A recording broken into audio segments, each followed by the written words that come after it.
Hello, everyone. It is the Demons from Outer Space, episode 113. Does that still count as Unlucky D? If it's 113, 113? I don't give a shit. Fair enough. I was just wondering, because the whole Unlucky 13 thing, I wonder if it translates to the hundreds. But anyway. So Dylan McCandless, Super DM64, is here to not give a shit about anything, as always. Hi, everybody. He gives a shit about tonight's subject, I think. We'll see. Tonight, we're going to be doing a review of a 1960s tokusatsu movie, a wheelhouse we are very comfortable in. So tonight's going to be a nice, laid-back review. Dylan, what are we talking about on this evening? Tonight we're talking about, the title is, I wrote it down. I actually took notes. Do you want me to save you? I think it's Return of Daimajin. You got it. Good. You didn't need me to save you. Good job. Good boy. You get a cookie. Directed by Kenji Mizumi. I don't know who that is. I don't want a cookie. Do you want Kenji Mizumi's cookies? I don't know. Are they he'll bake them in Japan, so presumably there was some kind of Japanese cookie. Do they have chocolate chip cookies in Japan?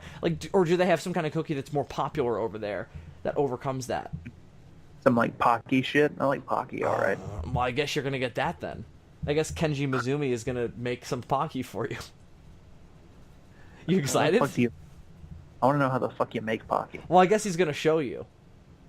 Hope this doesn't get creepy and he tries to molest you. No, I'm kidding. So, Kenji Mizumi, I bring him up because he did not direct the original Daimajin, which we've already reviewed on this show, of course, not too long ago. So you can go back to that. Most of you probably have listened to it, but if you haven't, you can definitely go back to that fairly recent episode.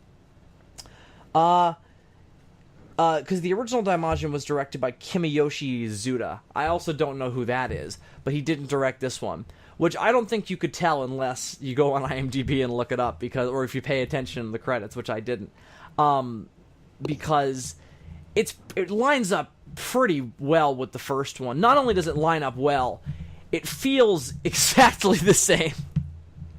Yeah, I'm pretty sure if we took the time to analyze shots and shit, we could find the differences between the two guys. Yeah, I guess mise-en-scene and certain pace of stuff, maybe. And I mean, the story is a little different, but tonally and overarching story-wise, it's pretty much the same. Would you agree? Yes. Do you think that's the only really major problem I have with the movie is that it just... I was going to say, is it a bad thing? It pretty much just feels like a rehash of the first film. However... Yeah, I would agree. It compensates for that in that it has some of the most ambitious and fantastic to look at special effects at the end. The destruction scene in this movie, although I think I still prefer the destruction scene from the first movie...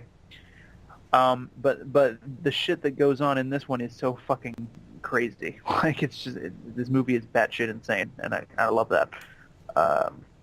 It definitely goes crazy over the top with what Daimajin can do at the end. His godlike abilities are definitely more emphasized. But one thing that I definitely took away from this one is that I wish there was more smashing in it, because there's a lot less smashing. And by smashing, I mean him physically going up to something and punching it or knocking it over. There's a lot of that in the original. I think he gets a lot more up close and personal with shit in the first movie, and there's not as much of that in this, and that was my biggest problem with it.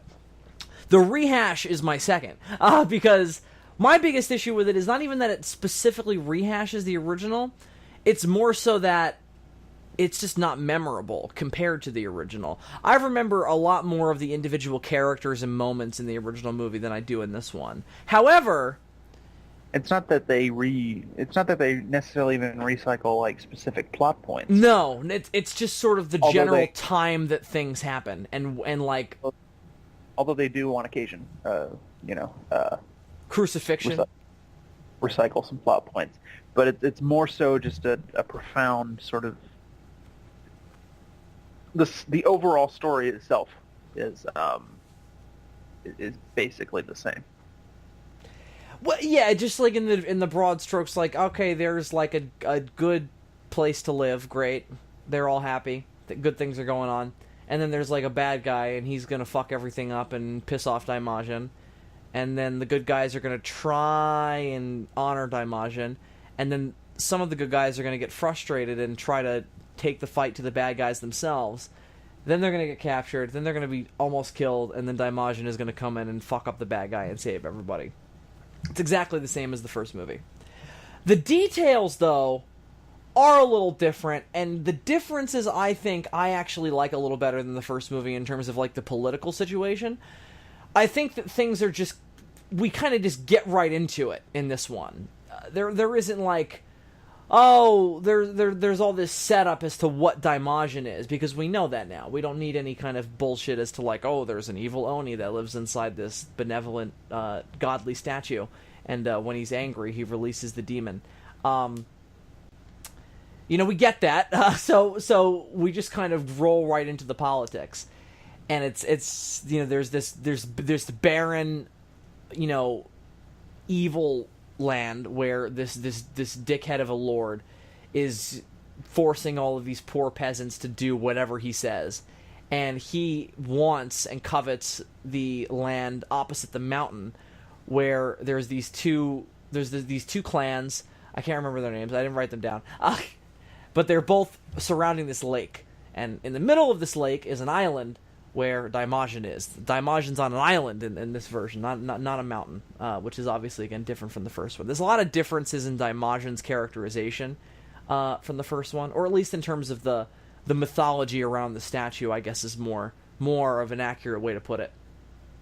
But point is, they get to benefit off the lake and Daimajin's good spirits or whatever, and they're obviously happy and bullshit, and they're all fucking tree hugging hippies and whatever. So the bad lord is like, all right, fuck that. I'm gonna take the one that's closest to me, the kingdom that's closest to me. And this kingdom has been actually taking refugees who have been trying to escape from the evil lord's, barren land, to escape to the more bountiful farmland of the good lord. And I remember his name is Chujo, pretty sure, or Juro. I think it's Juro, actually, not Chujo. Chujo's a Godzilla character, actually. Juro's, I believe, the name. Yeah, I'm pretty sure it's Juro. Doesn't matter. I know the bad guy is called Danjo. There you go. We got 2 names down. That's all you need. 2 names and we're good. That's enough for a poster. But the point is that he's taking in the refugees who are trying to escape from this evil lord's land. And when I say that this movie gets right into it, I also mean that it just kind of gets right into like the hack and slash, like the samurai fucking swordplay and everything. Like, this movie just opens with like a bunch of people trying to escape from the evil lord and his men just cutting them down, and like a few get away. It's good shit. Right. It's really awesome. The first movie gets into that kind of shit very quickly as well, but the first movie also had to introduce the concept of Daimajin. Right, which again, this one doesn't even show the statue or even like mention it until like 10 or 15 minutes in. It's kind of cool, actually. So in this movie, we just sort of jump right into the political intrigue, and then we get a nice bit of exposition about this land and how it's all sort of set up. Yeah, it's really clear. There's definitely a lot of like, this is what's going on, and here's how I feel about it kind of dialogue, and there's a lot less like good character development like there was in the first one. You definitely get into like the younger lord and his bodyguard in particular, and his sister, and the younger kid, and the older woman in the first one. But this one doesn't really. The sister, see, this is like the sister of the younger lord of the clan, of the second clan who gets conquered, is kind of the protagonist. But then you also have you have the male protagonist lead at the beginning, who is the younger lord, who's played by Kojiro Hongo. He's a Gamera alum, but he most notably played the protagonist in Gamera vs. Baragon. He's in this, and there's a couple of Gamera alums in this. I'll name another one in a second, but he disappears for like 20 minutes, so he's not really the main character. She is. And there's nobody else around her who really stands out. Because then her brother gets captured, and he's like the de facto lord of the Second Kingdom because their dad gets killed. In a really, like, kind of stupid scene. How do you feel about that scene where the evil lord comes into their land after having conquered the Juro's land? And he's like, I know you guys are hiding him. Give him to me. And then I'm going to take over your land. So, how do you feel about all that? Because the lord of that land absolutely refuses his soldiers to fight, even when they're going to take over. He's like, let them take over. It's best to do it that way. How do you feel about that? I mean, I guess he felt that there was no way he was going to win the fight, so he might as well just spare the lives and just roll with it, I guess. Would you have done that in his position?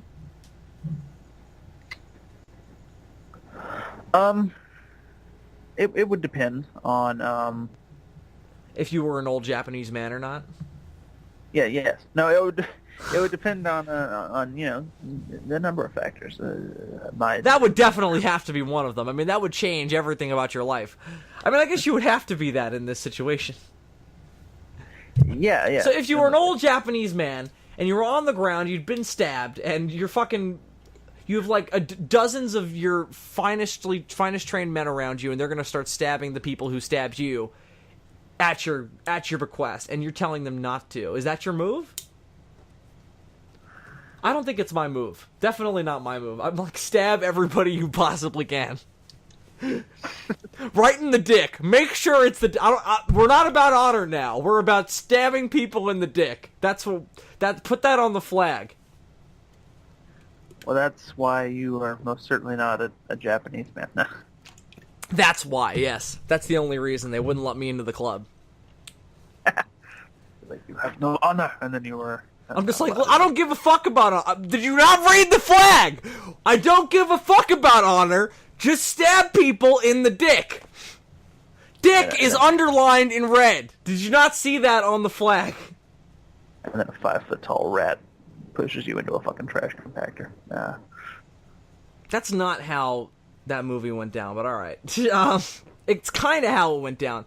Because the trash compactor wasn't a factor until Casey came in. Like, you just thought it was a normal garbage truck when Splinter pushed him in. Anyway, I just thought I'd clarify that. I don't know why I did. Well, it doesn't matter. It doesn't matter what you thought it was. I'm just saying that's what Splinter thought it was. He wasn't aware that... Splinter probably didn't want Casey to do that. That was a little weird that everybody was, like, so happy after that because they just murdered somebody. You know? Yeah, but he was a real dick. No, I disagree. I mean, no, I almost said I was going to disagree. Like, the Shredder's a really misunderstood guy, Dylan. You know, you don't understand. No, I certainly agree, but I mean, they're not killers, though. They're ninja. They're not about murder. Well, if they were actual ninja, they would be about murder, but they're not actual ninja. They're like these weird superhero ninjas that Splinter has kind of made up himself, so they're not about killing. So it's weird that he would do... I mean, I understand why he makes that exception, but they should have brought it up. But again, he's not even the one who to actually have killed him. Why are we talking about that really good movie, though? That has that weird ending. Damn it, the Shredder is actually a very misunderstood guy. All he wanted to do was take in some troubled teens and be their fodder. Yeah, exactly. That's kind of how I feel about him. He's a really... I feel like at the end of the day, he was just a dad trying to do what was right for his dickhead kids. And he was wrong. That's at the heart of every misunderstood man, I feel. Anyway, so back to Return of Daimajin, I guess. So, no, the other Gamera vs. Berrigan alum that I'll mention is Koji Fujiyama. He played Onodera in Gamera vs. Berrigan. I just bring him up because I love him in Gamera vs. Berrigan, and I think he gets the total shaft in this. He gets, like, 2 lines, and otherwise he's just, like, staring off in space. One thing I think we kind of brought up earlier, but I'll bring it up more specifically now in regards to the characters, is I think they're just completely indistinct. Like, nobody stands out in this movie. And I think the bad guys are a good example of it. Like, they're okay. It's more what they try to do that's interesting than they're interesting. Because... Yeah, none of them are as good as Samanosuke from the first film. None of them No, have. because they don't have any. They don't have like the real ambition or like. They don't have He got his hands dirty. They don't have Samanosuke's swagger. They don't have his mustache. They don't have his just general, you know. They're just not as well developed either. Like we spent some time with Samanosuke. We got some backstory. Right. Samanosuke had a certain, I don't know what, but it was Je ne good, sais whatever. quoi. Is that the fucking French term? Yeah, is that what you were trying to say? Je ne sais quoi. Je ne sais quoi. Fucking baguettes. Whatever that means. All right. I didn't know you knew French too. I didn't know what I didn't bring French to this fight. I just brought Daimajin facts. Not even facts, just like stuff I wrote down. Just general opinions. Well, there's some of them are facts. Like we just got through all the facts. And now they're all opinions.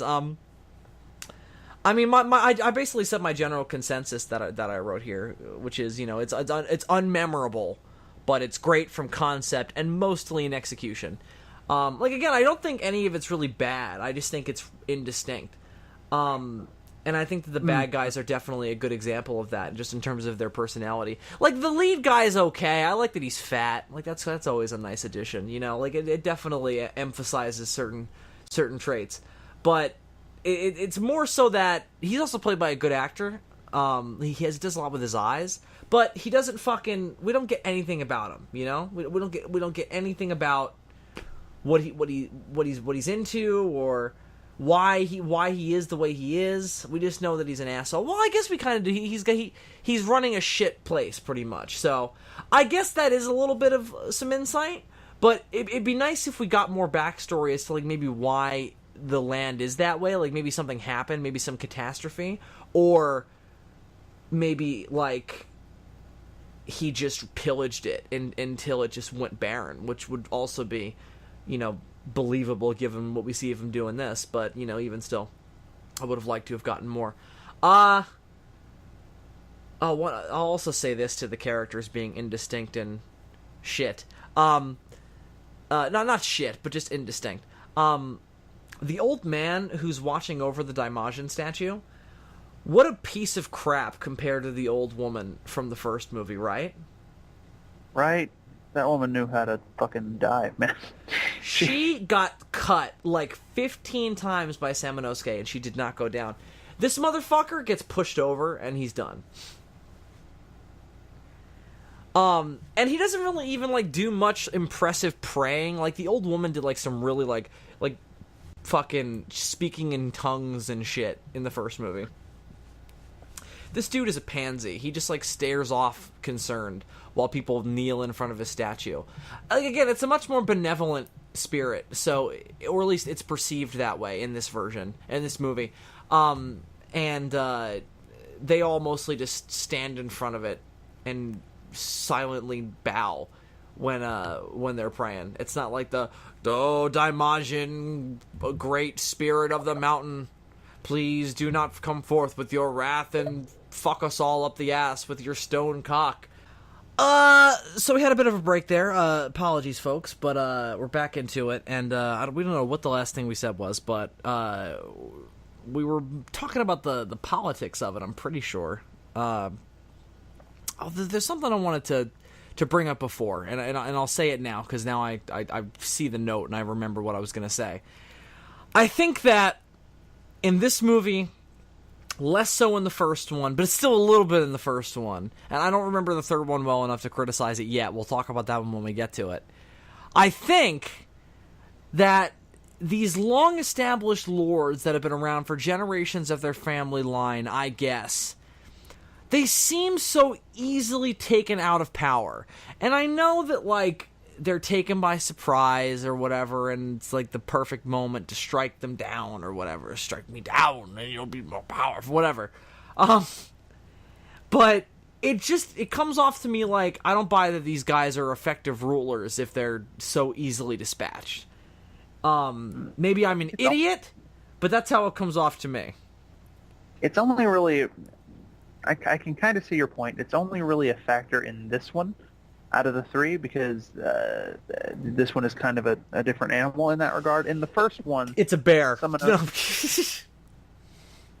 In the first one, Samanosuke. The first one, it's an otter. Yes, no. So in the first one, Samanosuke was rebelling from the inside, so it was a kind of a coup situation. So it wasn't like he was like invading or anything. That's why it makes more sense. In this one, it's like, hey, we're gonna take your shit! And then they take their shit. And then there's also, like, can we talk about... Because I really like the scene where... In the third one, there's a matter of, like, a geography that kind of... There's, like, all these mountains and shit, and it's, like, a perilous journey. Isn't it more like Seven Samurai, where it's, like, there's, like, a bunch of guys, like, up in the mountains, and they can't get to them or whatever? Yeah, kinda, and it wasn't even like a conquest situation in that. They were just like taking slaves to build their gun. Right, which is also a little. It's not Seven Samurai. It's other stuff like that. But again, there's a lot of samurai and even Western influence in these movies. In a way, the bad guy in the third movie is trying to build up power in order to be able to do the kind of shit that the bad guy in this movie is doing.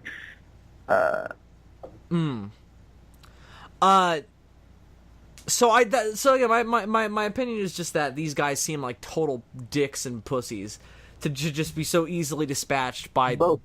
They seem like both dicks and pussies. Yes, that's how ineffective they are. They can't decide. So that's just how it comes off to me. I don't know. I don't care if you agree, but this is how I feel. Especially in this one. I don't remember the third one well enough. In the first one, I don't really care because I like everything too much. But this one, I definitely felt that way. Especially because there's just that really overly dramatic scene where it's just that the one lord trying to get his people not to fight. And I'm just like, dude, just let the stabbing start happening because it's going to happen anyway. Because as soon as he dies, I like that as soon as he dies, they just start killing each other. Like, it's great. Yeah. But anyway, back to the start. Or near the start. So the young lord, as I said before, is taking in all of all the refugees from the evil lord's land.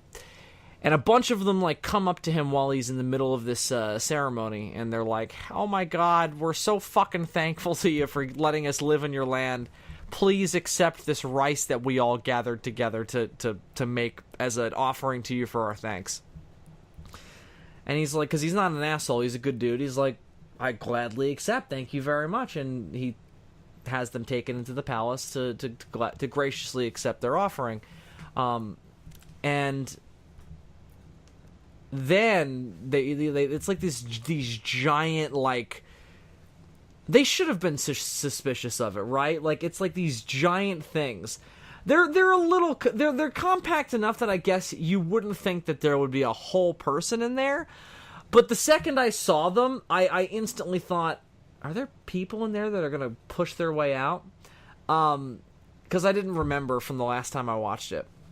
And that's exactly what happens. Although I thought for a second, oh, maybe they just put weapons in there and they're going to go get the weapons. But then I'm like, that's ridiculous. They could just pick up a sword anywhere. So it does turn out that like some of the evil lord's men pop out. Onodera is what's his name? Fucking oh god, Koji Fujiyama. He's fucking in one of them.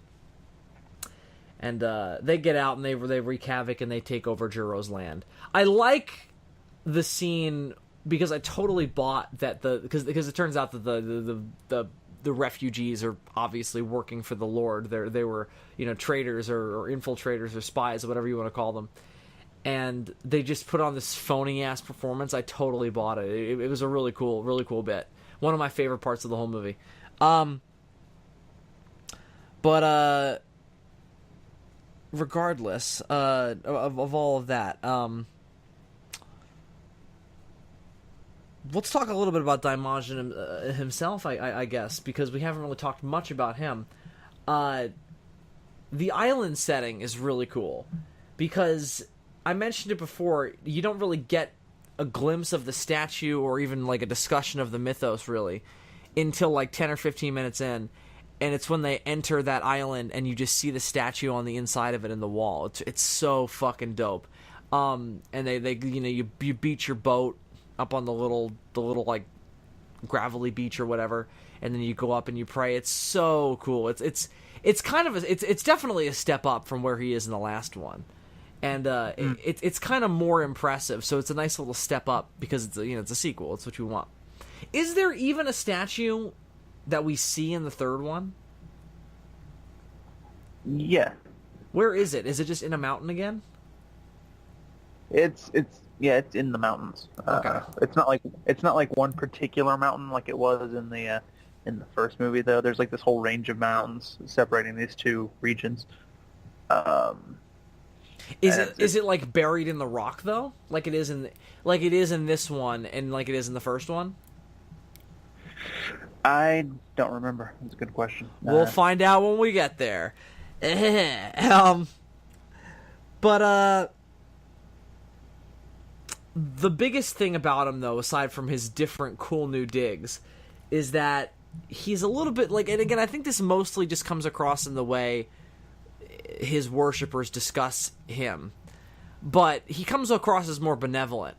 There's no discussion of the evil Oni spirit, none of that. He's just a benevolent island god, the benevolent god of the lake, you know? Yeah, and this is a theme that runs across the three films. Daimajin mellows the fuck out considerably. In the first movie, he is fire, he is death. In the first movie, in this movie, he is that, but he's also got this sort of softer side. And then in the third movie, he's a straight up superhero. In that movie, he's like bringing children back from the dead. And he comes across more Gamera-esque. Punishing evildoers, which is the one thing that does stay consistent. He's always about punishing evildoers. Well, yeah, there's that bit in this where it's kind of like the bit in the first one with the old woman, with the older lord who gets killed, where he's like, Daimajin's gonna punish you, and if you don't believe in Daimajin, you're fucking crazy, blah. Although that's one thing we talked about last night. They never actually call him Daimajin in the movies. Maybe they did once in the first one, but I don't think so. They just refer to him as, like, the Majin spirit or whatever, and then they just refer to him as God most of the time. Right, yeah. Although, that could be a translation thing. It's probably just, like, whatever the hell the word for kami is the word for God in Japanese, right? Yeah. And then Majin is a monster, I guess. I forget what exactly the word Majin means, but Dai just means big. So I guess it wouldn't really make sense for them to call him that in the movie, but it's still odd. It's odd when they're just calling him God. Because it isn't actually his name; it's just a description of what he is, really. Yeah, that's the weird thing, right? So it's kind of like if Godzilla was if that movie was just called Big Dinosaur. Yeah. Now, and if he was referred to as Godzilla only in the movie. Now, the fact that Daimajin's character does soften over the course of the three films brings some things into question. I'm not sure if all three of them are even supposed to be canonical with each other, or if it's sort of an. I mean, that's up to debate, and it doesn't even matter. They're all essentially a remake of each other. Then there's questions about how much time has passed in between each movie. Maybe this is just genuine character development because the feudal period in Japan covers a good stretch of time. This could be happening over a long span, and maybe that would explain why he becomes more benevolent as go on. At any rate, it's represented visually in the destruction sequences of each film. In the first movie, when he's at his most rageful, the sky is a deep red color. In the second film... Oh, yeah! In the second film... They didn't do that in this one, yeah. It's more of like a green color, and then in the more of an envious color. And in the last movie, it's just straight up a blue sky, and it's like snowing and shit. ELO is playing. It's perfect. Yes. Sure. Why not? That's an edit I gotta make. Put ELO over Daimajin wrecking the city. Mr. Blue Sky, please tell us why. But yeah, I think that it definitely comes across more so in the third one than it does in this because he's more just. it basically comes across like he could be like the evil spirit or like the vengeful spirit that he's kind of revered as in the first one, but they don't talk about it, you know? Is pretty much the idea. So he's more seen as like, oh, we love God because he fucking makes the lake safe and keeps the land bountiful. So, and in this one, it's more of like a direct metaphor because obviously the evil lord doesn't worship Daimajin and doesn't believe in his power, and he has like this barren wasteland of a land, and obviously at the end he gets fucking burnt to a crisp and crucified by Daimajin. So obviously things don't go his way, maybe not simply because he doesn't believe in Daimajin, but the kind of person he is that leads to him not believing in that kind of power or having that kind of faith is, you know, reflected by what happens to him and how Daimajin, you know, treats him. So a couple of theories that you and I have, though, as to the differences in, you know, what exactly his deal is in each movie. So I think the one thing that has to be the case anyway is that we're dealing with multiple statues all over Japan that happen to look the same, that either reflect the same deity or are... That is also the case, but they also get inhabited by the same deity whenever he feels it's prudent. That, I think, is probably what's going on. I think that's the most likely scenario here. That's always been my read of the because I think I even if it's not, it's the intention. Even if that doesn't make sense, I think that's the intention. However, it could be an explanation for how different he is from film to film, that perhaps these statues can be inhabited by different deities at different times. So I guess that is a possibility, but I believe that it's supposed to be the same deity over and over again. Because obviously if it was different deities inhabiting the statue, that would explain his different behavior. But it's not even that his behavior is that different when he is Daimajin, except in the third one. It's his behavior in the first and second movie when he is the monster is pretty consistent. He shows up, he wreaks havoc. He does save people from dying, but he does it more like benevolently in this one. Like he picks them up, he puts them out of harm's way. In the first one, he literally just, like, throws them out of harm's way. Like, he's just like, get out of my way. He mostly just moves them out of his way so he can get to the bad guy. He's Henry Cavill. He's not Christopher Reeve. He's definitely more Henry Cavill than he is Christopher Reeve. And in this one, you're saying first Daimajin is Henry Cavill, so this one's more Christopher Reeve, right? I would say that the third one is Christopher Reeve. The one in this movie is somewhere in between. So this one is like I think in Justice League we're gonna see like a much more like middle of the road Superman, like between Chris Reeve and what we saw in Man of Steel and BVS. So he's like let's say like a presumptuous Justice League Superman. I guess we could call him Brandon Routh for lack of a No, that sucks. Fuck that. Who else do I like who's played him in live action? No, let's say he's the animated version. I don't know. It doesn't matter. I don't know why we're doing this, but the point is that he's a little softer in this one, but his behavior is mostly consistent. He's still focused on punishing the bad guys, not on saving the good guys. But he doesn't smash as much stuff in this one, and that's one thing I'm disappointed by. You know, I liked him getting his fists dirty. He doesn't do that as much. There's that bit in the first one where he gets all the chains around him and he just walks through the fucking town and just tears buildings down. So good. That's pretty great. There's nothing like that in this. He just kind of waves his hands around and stuff gets torn apart, which is cool, and it's definitely like more impressive, like theoretically, but the special effects aren't there. Like they don't support it as much as they do him ripping buildings down, you know? Well, they have the grappling hooks, which are supposed to be kind of the chains of this movie. And we also have the pretty good bit where they try to blow him up with dynamite, because previously in the film they had destroyed his statue form with dynamite. Oh, let's talk about that before we continue to talk about the destruction stuff and Daimajin himself. There's some good... We criticize this for rehashing the formula of the first movie way too much, and again, I think that's very much the case. But one element that I think is good... it does diverge in a couple pretty. Well, interesting it ways. flips stuff on its head like twice towards the start, like or maybe like in like the first third of it. One thing is that the idea of like, okay, we're gonna get Daimajin to kill these motherfuckers is that's like there pretty early on. Like that's like in the first 20 minutes or so. That's when they go to the island and they're like, oh, Daimajin, please, you can take my life. Come forth and smite these dickheads.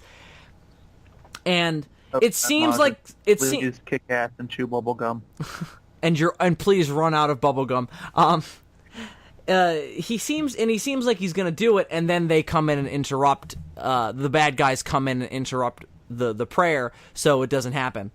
And what they do is they start to tear it down with sledgehammers, but that doesn't really go well. So then, or it's not expedient enough. So then they blow it up with dynamite, and it works. They start off kind of doing the same thing that the villains in the first movie were doing, and which didn't work. You got like big ass hammer and chisels and just fucking like chipping away at them, and yeah, that doesn't do shit. Then they blow it up with dynamite. Well, it does shit in this movie, which is the interesting change. Like, the statue is able to be destroyed in this one. Like, that it wasn't in the first one. And when they did do damage, it started bleeding, and they realized that they fucked up. Like, that doesn't happen in this one. There's no blood. This movie is also definitely less, like... It's less gory, but I don't think it's less brutal, especially in the villain death. Like, that's fucking... You can argue for that being more brutal than what happens in the first one. But you see less, certainly. It's not as visceral. Exactly. But, and it's all based on a sense of poetic justice. Every time Daimajin kills one of these villains, he kills them in a way that is indicative of what they were going to do to the heroes. Right. So Although it's sort of the same, but like crucifixion and like Jesus imagery is still like it's still the idea in both movies. Right. Less so in the third movie. Yeah, I don't remember what the deal is there. We'll get there. But the Christian imagery is certainly a factor. What else I was gonna say though was that it's just interesting that they flip that on its head. You know, they kind of they make you feel like, oh, Daimajin maybe isn't as powerful, or maybe he's not actually gonna be a thing in this one. Maybe it's just gonna be these people against these evil worshiper the evil armies of this lord. But well, thank God that was. No. Well, I don't remember how long after that this happens, but there's bubbling in the water where the head of Daimajin was thrown by the evil lord's men, and it starts to glow. He destroys some boats at one point from under the lake, doesn't he, to help the... which is very similar to the bit in the first one where he has like the earthquake, he opens up the mountain, and like he swallows up all the evil lord, not all of them, but most of the evil lord's men in that one, Samanosuke's men. It's kind of the same thing. It's a little better in this because it's more like head on, and it's more like direct revenge because they actually did something, and but we see the blood in the first one. I don't know. I like the imagery of it better in this one, but I think the impact of the first movie is definitely better. But I don't know. What do you think? I mean, the big difference is in the first movie, he killed those men right after they did that shit. And in this one, he waits a while. And in this one, he seems more focused on helping the humans out. Where right, because he shields them from the explosion. That's one thing. Because when they blow up the statue, it like blows up the entire island, and there's a cave in. And the girl and the older and her bodyguard are they should have been killed, but they weren't, and that's because Daimajin presumably protected them. Yeah. But she already gave her life to him. That was there from the get-go, so they get that out of the way. That doesn't happen until like 3/4 of the way into the first one. Right. Well, that's a big dramatic moment in the first movie, whereas in this it was just like, oh, we got to hit this beat from the first one. Yeah, but again, I like that we're not faffing about all of the Daimajin lore because we fucking get it. Yeah. You know?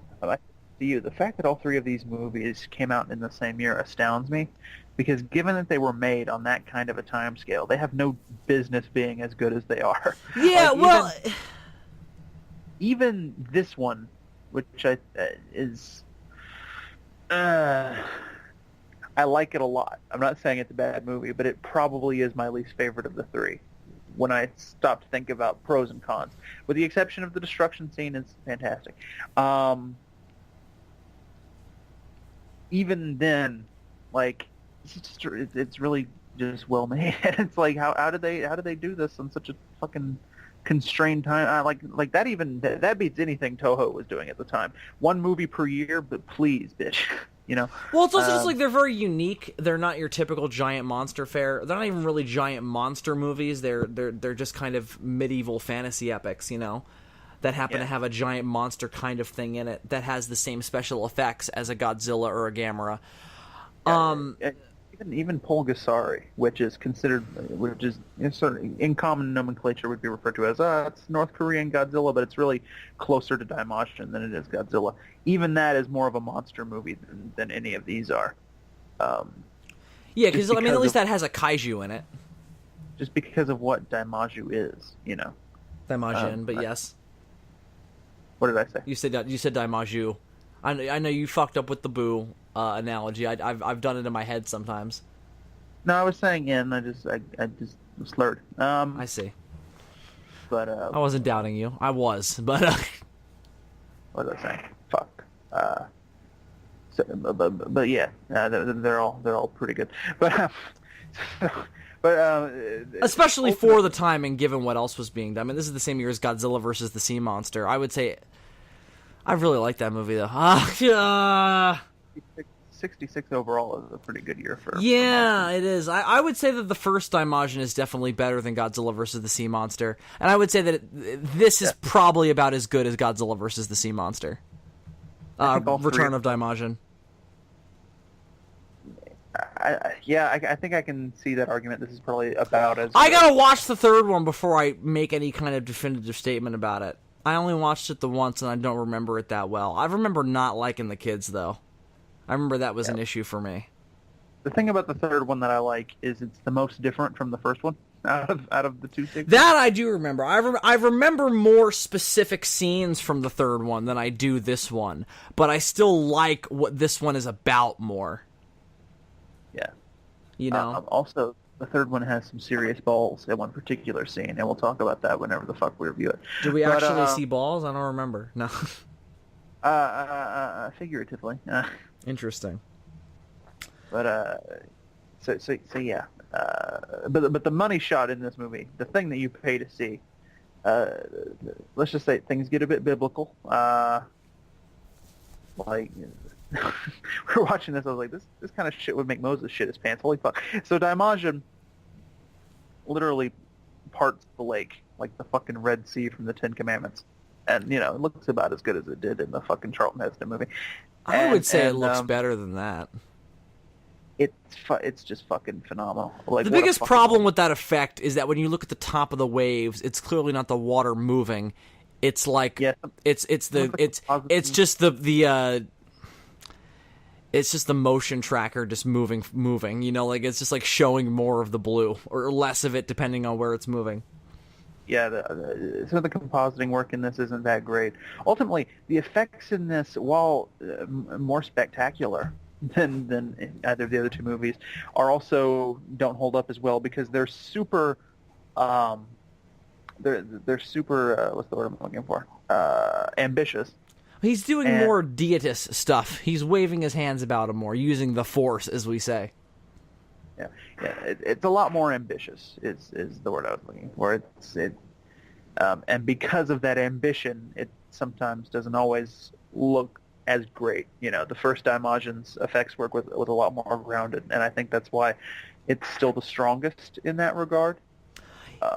Yeah, the first one definitely, I think, has the best Daimajining. I think this one is my second favorite. Although I think the destruction, there's more smashing in the third one, so I prefer that. But at the same time, this one, the destruction scene, it feels more impactful because of how he just feels more angry. Which is interesting because he feels more vengeful in the first one. I don't get vengeance in this one. I get, like, just sheer punishment. Just, like, once he's up, it feels like it takes more to get him up in this one. But once he's up, oh shit, you all better run.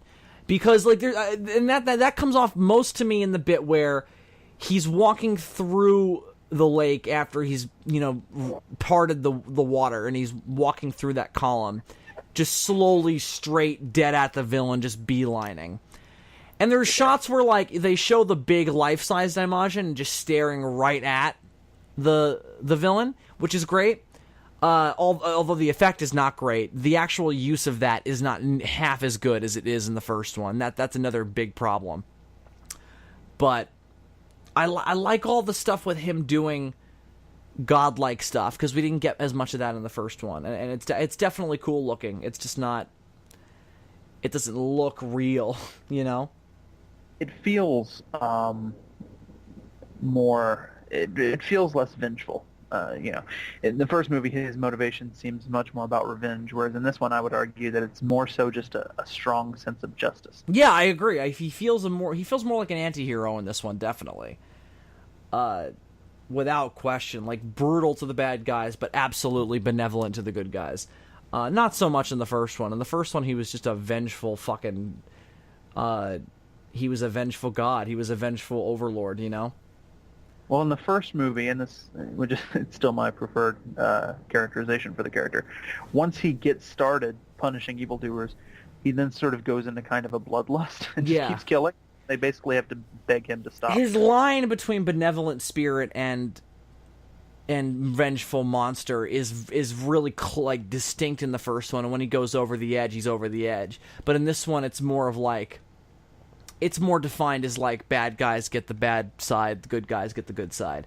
It's not like, well, I'm bad now, or I'm good now. He doesn't get into those mood swings. He's more clear in his direction for his wrath. And again, I just think that's kind of, it's good for like the overarching themes of who he is, I guess, and for like his character development in terms of like he's becoming less about like, his own power and his own feelings and whims, and more about the good of his worshippers, the good of his people, or whatever, the good of the land. But at the same time, it's less interesting, and it's less cool looking. I like a vengeful Daimajin, and we don't get as much of that in this. But when he sends the bad guy out on the boat and crucifies him with fire, that's pretty cool. That's pretty fucking wicked. Yeah. It's pretty vengeful, The guy gets fucking strangled by the ropes. It's pretty. It's a lot. It's a lot to take in. I don't think he made it. Honestly, I don't think that he was very happy about it, to be honest. I've watched the tape back, and I just don't think there's any. Let's rewind the tapes, Carl. Let's take another look. Ooh, yeah, no, he's burnt to a crisp there. That's no good. For him, it's great for us. It's great fun, and great fun for Daimajin. It's good fun for the kids too. You should bring your kids along, Carl. Great form, but a little rough on the landing. He may have to settle for the bronze. I like the Batman Forever reference. I appreciate that. Let's just keep bringing up weird 90s superhero movies. Like, I'll reference Steel next. Good job. It's one of my Good job, Sparky. One of my favorite lines from that movie. Anything Jim Carrey says in that movie is golden. My other favorite example being caffeine will kill you. Like the jacket? It keeps me warm when I'm jogging at night. It's like he's doing his stand-up. It's great. I love it. I know a lot of people don't. They're wrong. Objectively, we should. From a biblical standpoint, God doesn't like them. They're gonna go to hell. All right, guys. I think you guys all have pretty much figured out at this point how we feel about Daimajin. Let's talk about Batman Forever. Batman Forever is a great movie. Underappreciated in its time and afterwards. The destruction scene at the end of Batman Forever is 10 times better than the one at the end of Return of Daimajin. The destruction of the Riddler's weird question mark shaped hideout or whatever. So, can we talk about the scene where the Riddler and Two-Face somehow knew that Batman was gonna take the Batboat to the hideout, and they set up like this battleship for like entire setup in order to like prepare, like, but they also knew it wasn't gonna kill him, because then Riddler has like the choice ready as well. He's got the two pits with Robin and Chase Meridian strung up. Like, what happened there? I actually thought you were going to go back to talking about Daimajin. And then you go, let's talk about, at the end of Batman. I thought about the battleship scene, and I had to go into that. We talked. I ran out of notes, so I was like, oh, what else are we going to talk about? But what were you going to bring up though about the movie we were actually reviewing? Shit. What? Where were we? Well, I brought up Battleship. So what did you think? What did you think I was gonna say? No, I mean, where were we before we got on Batman Forever? All right, I have no idea. We were talking about the destruction scene, pretty much general stuff about that. I've made my point about it pretty clear. I just want more smashing, dude. Like that's it. Like, I like all the Force shit. I don't like how often they use the statue, like the giant life-size Daimajin head on. It's just no good. Do more stuff where he's like picking up people or he's stomping in the foreground. They don't do nearly enough of that. Mm-hmm. I just feel like he just interacts with the people less in this one. There's a lot more compositing. There's that one shot where, like, he's gonna pop up in the background. Like, you see the soldiers in the foreground, and there's just a bad blue screen in the background for like a solid 20 seconds, and then he pops up. It's just too obvious, Yeah. Oh, we should probably mention that once again, the score for this film given to us by Akira Ifukube. And those of you who, like me, are more familiar with Ifukube because of Godzilla, obviously, may find it a bit weird when watching these Daimajin movies to hear these music cues that later would go on to be used in the Godzilla franchise to great effect, used here, and many of them originating here and then, appropriated for Godzilla later on. It's fascinating. I think this one and the third one are just too similar to the first one, though. Like, they don't stand out at all. You can say that about a lot of Ifukube's scores, but a lot of the time I would not agree. But Return and Wrath are the two that I absolutely think suffer from, like, him just doing his usual thing. And not even usual, because it doesn't sound like Godzilla most of the time. It sounds like that he has a certain sound for Daimajin, but he repeats it. Like, there isn't enough of its own thing. There's some more quiet, like, flute and sort of peaceful cues in this one, I feel, because it's more of a benevolent spirit, or at least it comes off that way. And in the third one, there's a little bit more of that as well, because he's like a bird and shit, and he's all like graceful. But even still, it's just too similar to the first one, and I just don't think it stands out enough. Like, his Godzilla scores, as much as we hear the da da da da da da over and over again, regardless, he still does some really interesting, cool new stuff in every one of those movies, like Destroy All Monsters and Astro Monster and Ghidra, Mothra versus Godzilla. Like, he just throws in some really interesting new pieces that give those movies their own distinct identities, soundtrack wise, and I don't think that this one or Wrath has that. But that's just my opinion. Maybe part of that might be because we were used to hearing these exact tunes in Godzilla movies, and so it seems less original to you. That doesn't bother me, because I'm used to him doing that in even his non-Godzilla stuff. Like, Gargantua's has the Godzilla theme in it when the monsters attack. That's a bad idea, but he did it because he's a fucking animal. Like... The man does reuse score cues a lot. So, I don't give a fuck, usually. It's because he has a distinct sound for this character that he just repeats. I think he should have found more distinct sounds, or they should have gotten another composer for the other two. I don't know. Yeah. You know why I think it always strikes me as so weird with Daimajin? Why? Because when I bought the Daimajin Blu-ray 3-pack which, I did on a whim. I had heard the movies were good, but I wanted to check them out for myself. And I hadn't seen any of them up to that point. When I bought the damn thing, I had no idea that Ifukube was involved with it at all. And it struck me as so fucking weird because these are Dai movies. Yeah, that's a really bizarre part of it. So, but although we now know that he's worked on other Dai movies as well, like The Whale God. Yeah. But I didn't know that at the time. I associated him with Toho, and for the most part, Toho seems to run in that sort of an old Hollywood sort of you belong to this studio type of way. So it's not entirely. They did let go of some people around this time, and they helped Dai shape their monster stuff, like Gamera in particular, probably Daimajin as well. Given how amazing that looks. But the original Gamera has some Godzilla alums working on it as well. I can't remember their names, but they're on there. Interesting.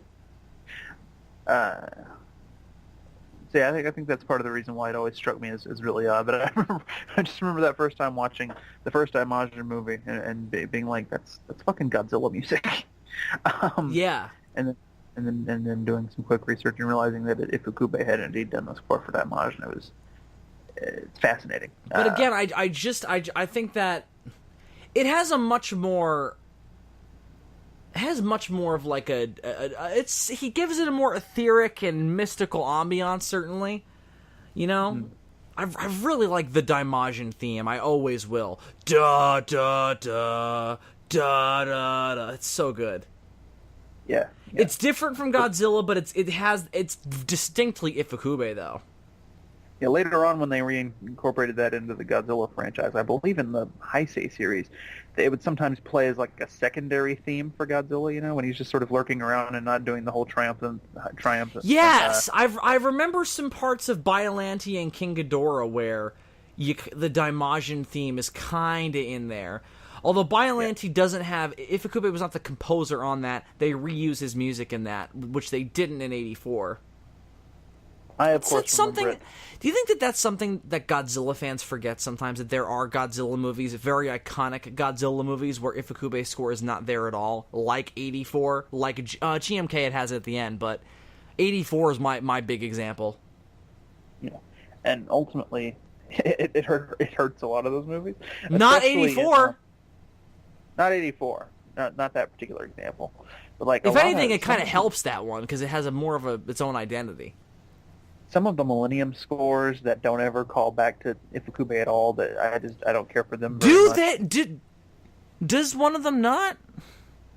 Like, I don't remember any Ifukube music in Megaguirus.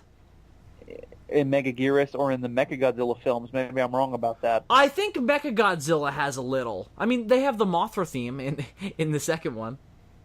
Oh, okay, good. I think that's good.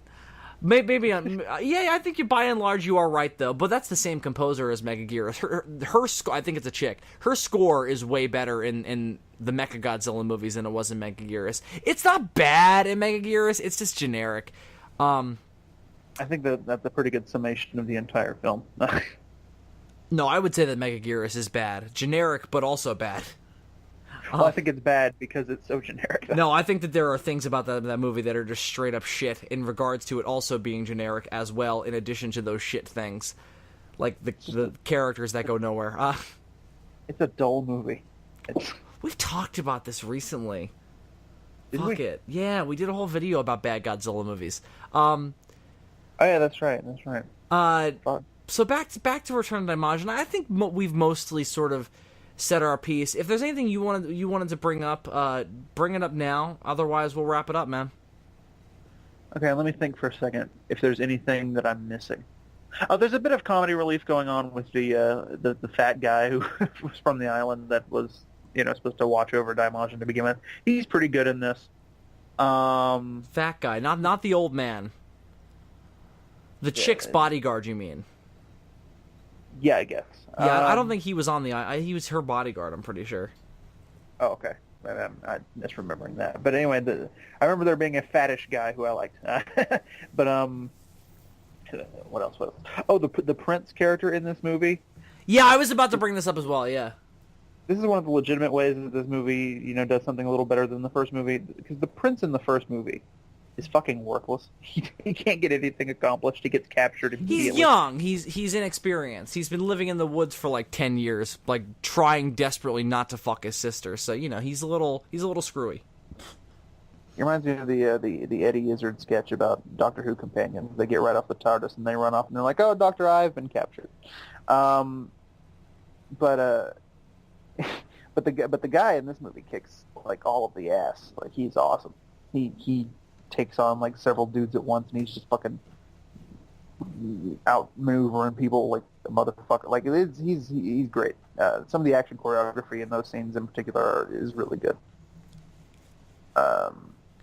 The sword play in this is potentially better than the first one, I would say. Is that what you were about to say about him as well? Yeah, that he's a fucking kick-ass hack and slash motherfucker. He gets shit done. Things just don't go his way because these dudes are well prepared and they're assholes and they got a lot of men. There's definitely more manpower behind the bad guys in this one than the last one. At least see, yeah. We got like 3 villages in this one though, so that's why. There's a grander scope in this movie as well. I think that's another good way that this ups the ante. Mm-hmm. Yeah, he's super outnumbered, and if not for that, I think he probably could have liberated the whole fucking kingdom himself. But he fucks shit up when he gets his dagger around the fucking bad guy's neck. That's a great moment. Nothing like that. Yeah. There's nothing like that in the first movie. It's so good. Because it also it does a good bit of showing like the bad guy's character, because he's in that moment he's like, "Oh, everybody run away. I don't want to be hurt. Please don't hurt me." The girl in this is pretty good, although I didn't like her as much as the girl from the first movie. No, but she's less memorable. Yeah, she doesn't. I know nothing about her. She doesn't really. She has a lot to. She doesn't do enough to me. Because at least the girl in the last movie got her hands dirty a little bit. There's none of that. She mostly just prays the Daimajin and gets saved by him. Right. She does fix up Juro. I mean, that's one thing, but that's so typical. But again, the girl in the last one, really, she definitely got her hands dirty. So Dylan, are we still recording? Yeah, we are still recording. I did want to say that although I said earlier that the villain in this film doesn't have the chutzpah that Samanosuke had, the pizzazz, if you will. I don't think you speak Yiddish. Like, what the fuck? I don't think that's the actor's fault. Like, no, it's the fucking script. There's nothing to him. Yeah. Yeah, I think his performance is pretty good. So I like him. Just he needed more to do.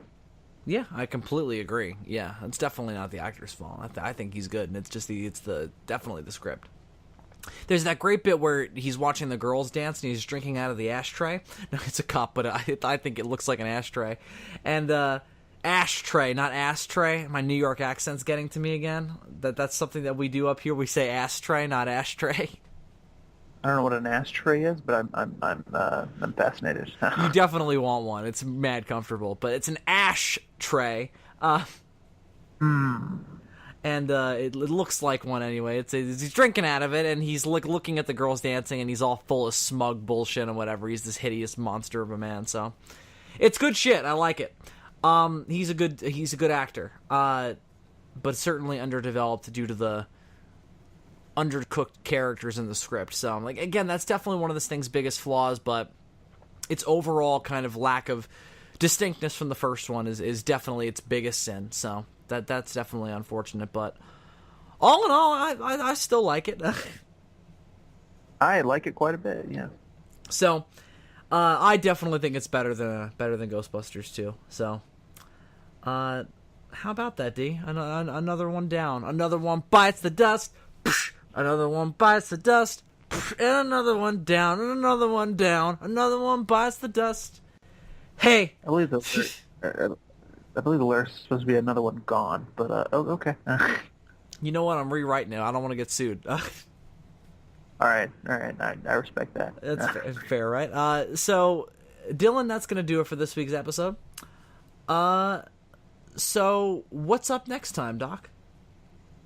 Next time, we're going to talk about some Dragon Ball Super. You might be sitting here thinking, oh, but the new arc hasn't ended yet. Shut your dumb face! You don't know what you're talking about. Actually, in this case, you do. The new arc has not ended yet. However, it's super fucking long, and most of it's been set up to this point. And this week is when the meat of the story is going to begin. When the story starts. We're going to cover, everything since the arc started up to episode 95, which is essentially the setup for the thing. The announcement of the tournament and the Universe 7 assembling its team. If all of that is gibberish to you, then you haven't been following it. But don't worry, you'll understand. If you're watching it and if you've been listening to the podcast, so if you do those two things, you psychopathic son of a bitch, then you'll be all square for next week. So we hope you'll stick with us. So yeah. That'll be it for next week. And then week after that, who the fuck knows? All I know is you should all go watch Batman Forever, and so should I, honestly. Yeah, we're all gonna go watch Batman Forever after this. So, it's a good time to be alive. So you enjoy, and we'll see you next week for Dragon Ball Super. Until then, I'm Bill Worster, aka Zazubaar, and I'm Super DM64. And you can't see us because it's a podcast, Colonel Hogan.